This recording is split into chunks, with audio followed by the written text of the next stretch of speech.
Hey, what's going on, guys? We are back with Grace and Gritz. We're so excited because we have a guest that we actually don't know. I mean, we met them here at Wives Summit. We were talking about exactly this, sharing our faith, sharing our business. And they were super excited, and let's get it going. But first, let's hear from my partner, Grady. We have no idea where this conversation is going to go. We know very little about Laura and Tom, and I'm just excited to hear what comes out of this for myself personally so that I can pull from what they have from my own growth, but also to see what they have to share and what comes forward through this. So just excited to hear what all we have and where this goes. So Laura, Tom, if you wouldn't mind just telling us a little bit about yourselves. Well, I appreciate you guys letting us be on your podcast. Tom and I feel honored. My name's Laura Byers. I am in Pace Morby's group in Gator and Illers Club.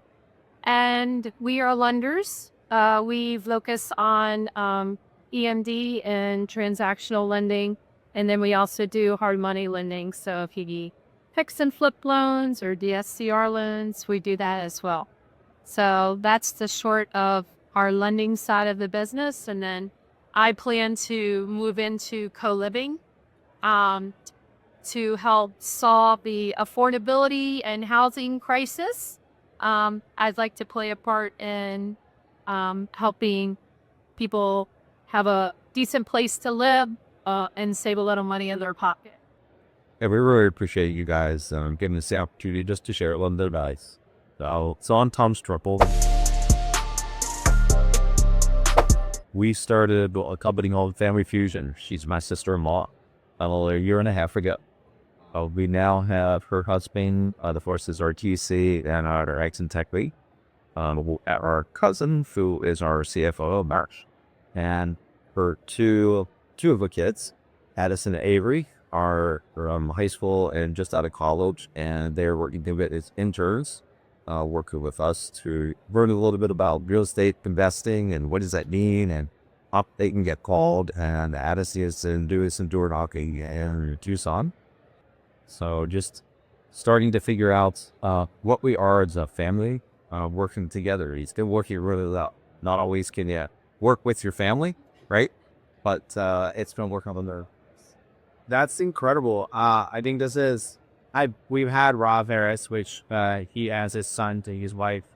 But this is not just in your immediate family. This is outsiders. It's not. How has that been, and where did that come from? Where does what seems like family values come from? Because, and a lot of people actually in business, it's actually said don't mix family and business together. So tell me a little bit about that. Right. I think a lot of the times when whether it's family or it's other that you're in business together, having core values that are the same allow you to work from the same perspective. So you're all working together towards something versus coming from different opinions and directions. And now you're trying to get a consensus on what you're doing. So we're all Christians, and we have in our different families have had that as our foundational. So we all have a core belief. And obviously, even within Christianity, there's the differences that we believe, but the core is there. And so that helps us drive our decisions. Remember, making something that we all have that background that you don't have to come to a consensus. And So as you guys have built up the Subway business and you brought in family members, have you found that it's helped strengthen your faith in what you're doing, or has it added more areas where you've had to break through certain lots and certain things? Well, I definitely would say faith has been foundational in terms of working through struggles or anything that might rot the foundation. If the foundation is firm, then you're going to be fine. trials and tribulations come, and that is with any endeavor, not just in real estate investing. So I think with the mindset that we are not surprised by hardship and difficulties, as biblical, as people that believe that the Bible is the foundation, the Word of God, it says not to be surprised. And so with that, we look for the fix, we look for the solution, and just try to keep moving forward and hold fast to our faith in the midst of it, even in the celebrations. So That's awesome. That truly is. It's again, I'm honest, a shock. The fact that you guys have these many people, and again, we know that there's different spots. And so in your business, what is, you talked about a little bit about, I kind of want to go a little bit deeper into it. Being an owners club, you have this Mount Everest, as they say. Now, is the Mount Everest the same for both of you, or is it one has one, the other has another? And if that's the case, how do you guide this business to both destinations? sure. So for all the viewers, a Mount Everest is just setting a significant goal, solving a big problem. And I would say our Mount Everest, his and Tom's and mine, that it's a common theme. It's for children. We both have adopted internationally, and I'll let Tom share about his Mount Everest. But for me, I'm a poet. I write poetry, and my goal is to use the power of poetry to teach entrepreneurship mindset to the younger generation, like the 6 to 12 range. I think most children really enjoy poetry, and why would we wait till kids are older, in their teens or young adults, to help start training the thinking, the mindset? Because everybody has a mindset. We are never mindset-less, if that's a word, right? Yeah, there's always a goal in your life. Yeah, right. And so why wait? Don't you guys wish you could go back and think, oh, if I could have learned this later or earlier in life, I'm learning things later. It's okay.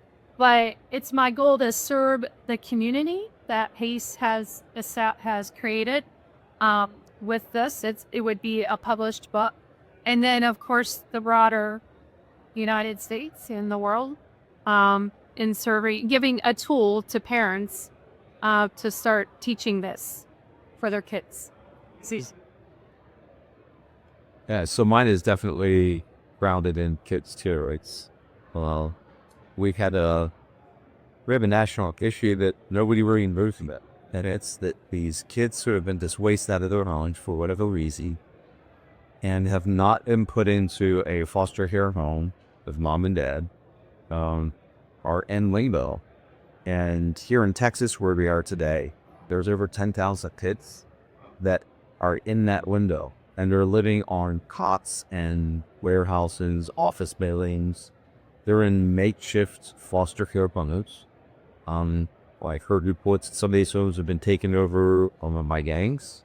The kids have been turned into drug dealers. Some of them have been sold into slavery, sold into the sex trade. And it's not just happening here in Texas. Texas is actually getting fined, I think, $100,000 a day because they're not able to address this issue. And it's been raised up to the federal level, and they're saying, you need to do this, and you're going to get fined until you do. There are other states also getting fined. Out in my area, I just found out, outside of D.C., Maryland, Virginia, same issue as that. I thought, well, at least it's not happening in my backyard.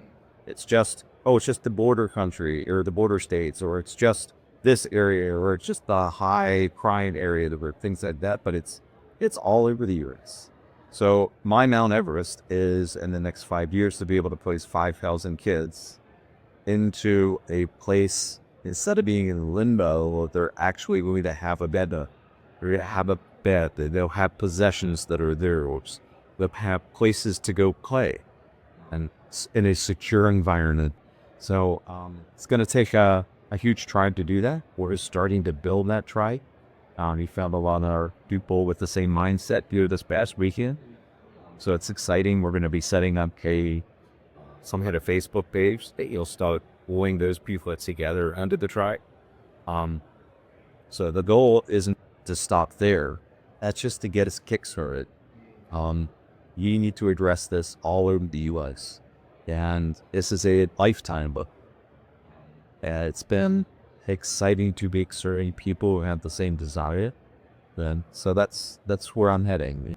So we're there really as a partnership to do this together. And as she's also talked a little bit about teaching our youth more about how do you get into investing? How do you start to get out of that school mindset of, oh, I'm just going to go get a job, then the government's going to take care of me, and then I die. And so that literacy, being able to get a hold with these kids at a younger age, so getting a hold with these kids that are in foster care at a younger age, teaching them about finances, teaching them skills that are actually going to help them when they age out from it just fits right there together. Yeah, and that's so amazing because you guys, you have totally different priorities.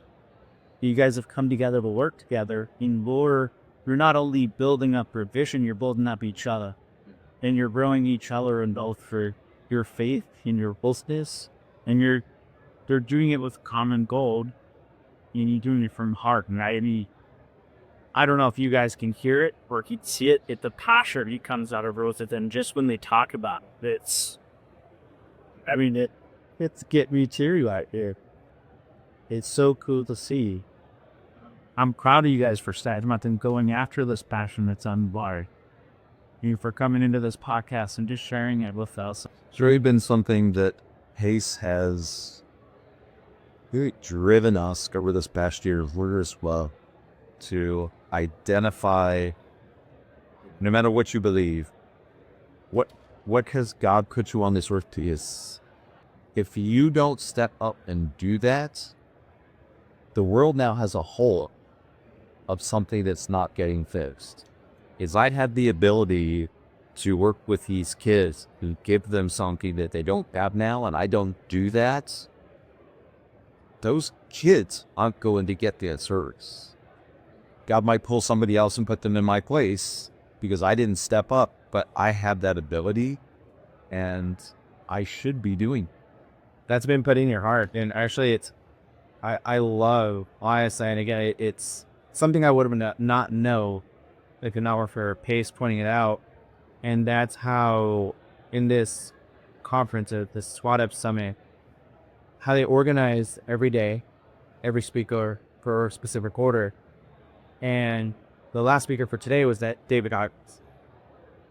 And what he was talking about when he thinks about going face to face with God or having a seat with God, I never heard that from him. And it was really impactful to me where, man, God is on my right side, like in an area. He's looking at this list, and this list has all these things. And in that time, I didn't accomplish that. And it's like, how does that look, right?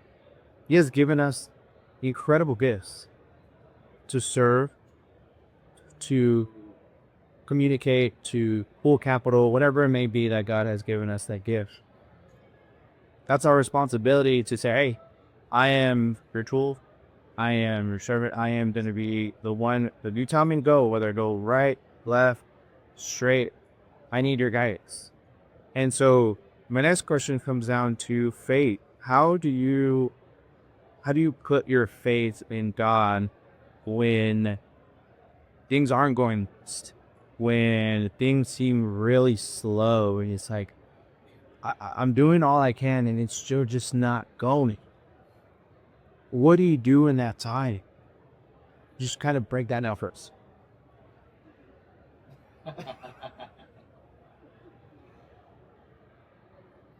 It's a very good question. Something I think about is, and we've had hard times in our business.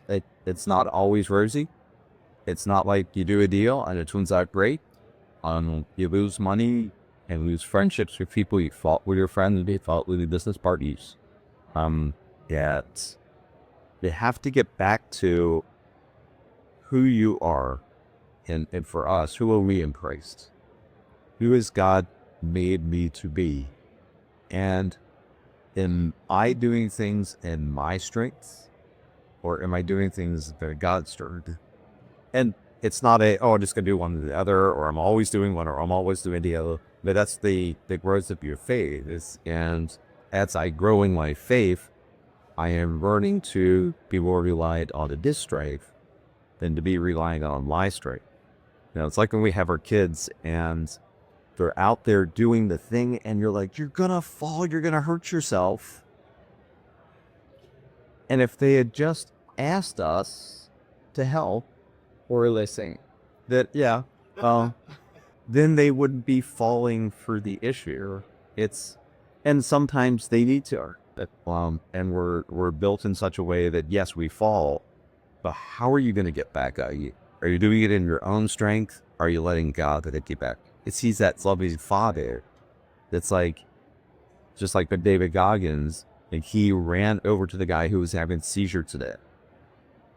He didn't just sit there and go, oh, hey, you got to take care of that guy. He's having a seizure. I know what it is because I'm an EMT. He was up and he was out and he was off the stage instantly. It was incredible. Yeah. God is that bird. He sees what's going on in our lives while He's there meeting. And a lot of times when we don't realize that God is we think that He's left us, and actually He's the 2 footprints in the sand. Yeah. And those weren't my footprints, it was Him carrying, right? So it's tough when things happen, but having a faith that God is in control of everything, you just stick to that. You just keep believing that. If you keep moving forward, God, you're in control. Doesn't matter what happens. Because I could lose $1 million. Doesn't matter what happens. You're there. I could lose that friendship at that side that I thought was going to be my friend. That's okay. You're there. Maybe He's going to bring all that around. Maybe He's not. Maybe He's going to do something completely different. And that's not for me to decide. But I know if I'm consciously thinking about, God, what do you do in this situation? And talking to Him, I'm going to be on that path. I'm not probably going to ever go straight in the path, right? But I'll be heading this way as I'm going down. And we talked about it earlier today, or was it yesterday, about God is not just, He's not a destination, right? We don't just go to church, and then that's when I have my God card. I'm in church. Okay, I don't have to worry about it now for the rest of the week. We'll show up next week. Okay, we're here for God. He is path every step of the way, whether we realize that or not. And so on your guys, when you're going through these times of trouble, you had a time where it's like, are you here for unusually, or where you were questioning yourself? Well, I think principally it's about direction and not speed.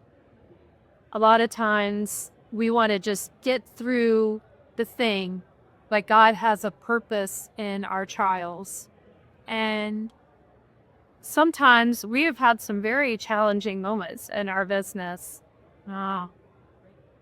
And just remembering that we are ambassadors of Christ, and that is the direction we need to go. And we're not going to get through this quickly. God has timing. You're right. What we think is a long period of suffering or trial is not. Seasons come and go. And so just remaining faithful to the calling of representing Grace.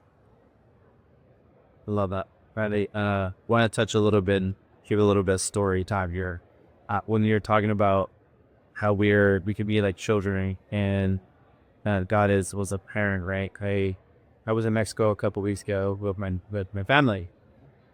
And well, if you've been to Mexico, the roads the sidewalks aren't always flat. You'll have high points, you'll have low points, you'll have, water, spillage, all that stuff.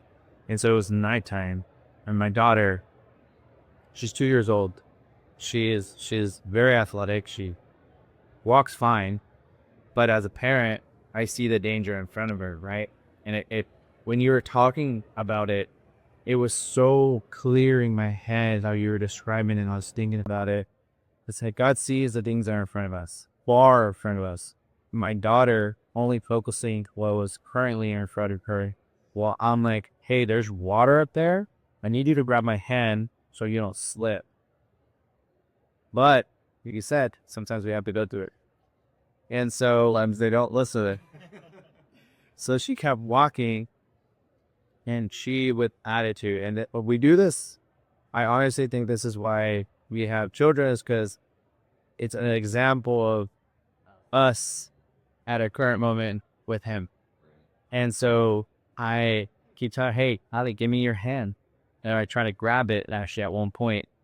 And so I try to grab it, and she swings it away and has the audacity to even like do that. And I'm like, little girl, where did you get that from? To watch YouTube. Probably the mother, right? No, but that's her. Definitely. And there's two things. One, it was the fact that it was pretty funny. He's like, you're 2 years old and you're doing this. And though you're not currently in danger as you're walking, I'm trying to grab you to prepare you. This is such a great phrase. To prepare you for what you're gonna come to. And she's like, no. And she'll no with the little stomp. I'm like, okay. And the second part was, oh me, Lord, help with this one. That was my second one. So, like, it's just the whole thing. She's his own little person. So, sure enough, though, she kept on walking, and she slipped because there was sand. There's dirt in the road, and of course, started crying. And so I picked her up, told her it's okay, keep them going. And that's exactly what that does. And so when you're talking about that, I appreciate God that He puts these things within our brains.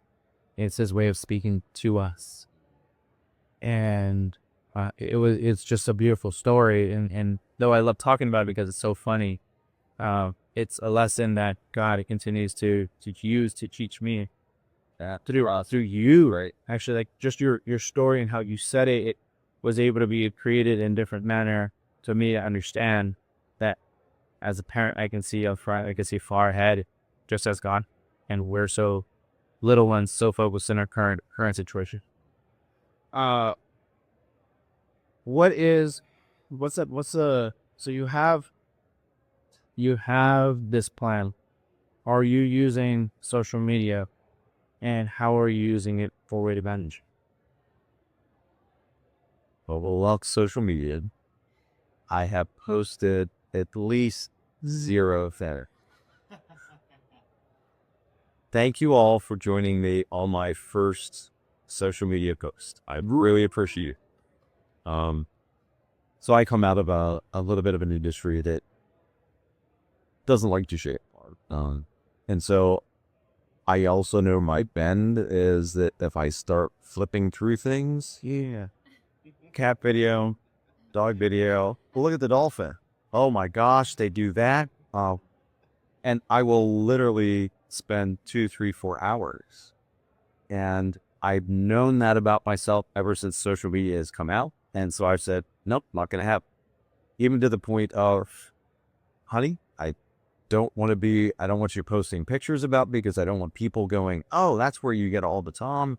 And let's go, oh, from high school, remember? And then I just didn't need that in my life. And so what I'm finding, though, is as we've gone through Owner's Buff and Pace is shared, you need to be able to draw people to your tribe.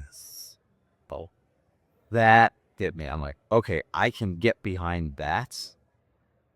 Hey, look what I had for breakfast. Oh my gosh, do you know this color matches my eyes? That makes no sense to me. Wait, did you see my post from this morning? Although I will say that we have a very close friend who is into makeup and all of that, and there is a place for me. but not mom. Yes. Yeah. And so what I want to be able to use it for, and I'm just starting to grow from Pace, is sharing my vision. Because God didn't just give that vision to me, he gave it to a lot of people. And how are we all going to get together if nobody talks about it? So I've been talking about it here. I found a contractor who's finishing a $300 million construction project. She said, will you let me know when you're ready to do your first one? I will come out wherever you are in the U.S. I will build that for you. We had found other people who are looking at funding. We had found people who are looking at, after they age out, what happens? Usually there's a huge gap, and that's another place that predators feed on. And so we have talked to a lot of people who are looking to pick up that gap. And now how can we merge those two together so that they are actually interacting with our kids back when they're in middle school or back when they're young, getting them to a place where age out doesn't mean anything. It's just, oh yeah, I'm going to go work with those people. I've been working with them since I was 6 or 10 or 12. Maybe age out means I'll teach the next generation coming through. Exact. Exactly. Yeah. So I feel like we get the same bear hot for I is like there's so much I want to keep pulling from what both you guys said. But we also want to make sure that we're, being good stewards of our time, because it's not very often that you get a group of amazing people who all have hearts to serve, hearts of hope, and one of us. So before we kind of close everything up, got a couple of questions for you, Becca's. First one, if there's somebody that really resonate with what you guys are saying in vision, how can they get a hold of you? How can you find you? What's the bus route to send them your way? Well, we have a website, thefamilyfusion.com. So all of our lending is on that website. See, thefamilyfusion.com, and you can get us through that. That's probably the simplest way. So the next question, right? When it comes time that you guys pass, what is it that you want the people around you? What do you want to be of me? Finishing on a light question. Yeah. Rachel didn't build us up to that, very good. We got to just throw it in stir the pot a little bit, right? I could tell you what I wouldn't want it to be about. I wouldn't want it to be about monetary things or even necessarily what I did, but maybe how my family felt and I was the. So being a parent, we're very aware of our imperfections, right? And so I hope that my children would be able to say, I was truly what. And I have said that to my children at various times when they've gone through difficulty. We know that you are loved. I want you to know that. Because we go through games in our minds. Nobody loves me. I'm completely alone. Those are all lies. They're not true. It's normal to think that, but we don't want to stay in that. And so that would be, for me, what I would want. That my family was loved. Ditto. Simple way he goes out. And I want to say, just significant relationships, outside of my people. Yeah, that's a great question. I would want people to not have to focus on me, that, oh, Tom was this or Tom was that. And I love what you said. Obviously, that's a part of me. I want my family or my friends to know that I did what I could for them, that I loved them, that I showed the price close in life. But I also see that there's a bigger future for me, but I don't want it to be about me. I don't want the plaque that said, Tom did this. I just want the legacy to be there. I want the kids to not know who started all this, but I want it to continue. I want somebody else to take over the ways, to continue that so that the kids can continue to receive that I don't pass away and the whole thing comes to a grinding halt. Okay? I don't care that I'm going to be in heaven, and what happened here on this earth isn't going to matter to me at that point. So I just really want the kids to be able to have an impact in their life so that they can have families and that they can make an impact in their kids' lives. And we can help stop the cycle from happening again. So beautiful. I'm so happy we had this talk. And again, as much as I would love to just continue going obviously with the risk videos time, normally you end with a prayer. Do you want to do this? It's there. Lord God, we just thank you. So many things that are going on in the world, and you have put us here before our promise. Lord, even when the things were going wrong, the really bad it would, you were still there with us. Your friend to go through it, no matter what's going on. I thank you that you're there with us all the time, even when we're not thinking it. And Lord, I just lift up those who had a spark of a vision in their heart here, that you would allow that to grow, that you would bring them around other people that had the same spark and same vision, that they would have the strength and the courage to stand up and start their own tribe. They would be able to go out into the world to make a huge difference. In that, if you didn't walk our life in our pasts and the things that we've gone through, you would be thinking, oh, how in the world could they do this? And it's because of you that we are able to do these things, and that they can do the same kind of things and impact the world and a much greater way than we can. I'm in my mid-50s and I'm starting this journey. So I just pray, Lord, that you would give people an opportunity to know who you are, that you would surround them with your love and your grace that you give to everybody, whether they're Christians or not. Lord, I thank you for this podcast that is open to whatever people believe, to be a open forum. Lord, I pray that this would be a positive place for us to discuss things and not become a negative place that we just bash. Lord, I just thank you for these guys stepping out in faith, that opening this is for you there. And we just pray in Jesus' name. Amen. Thank you guys so much. Thank you all very Oh, this is awesome. Thanks. Yes. All right, guys. We will see you on the next one. Remember, subscribe to this incredible channel and share. See you. Thank you all.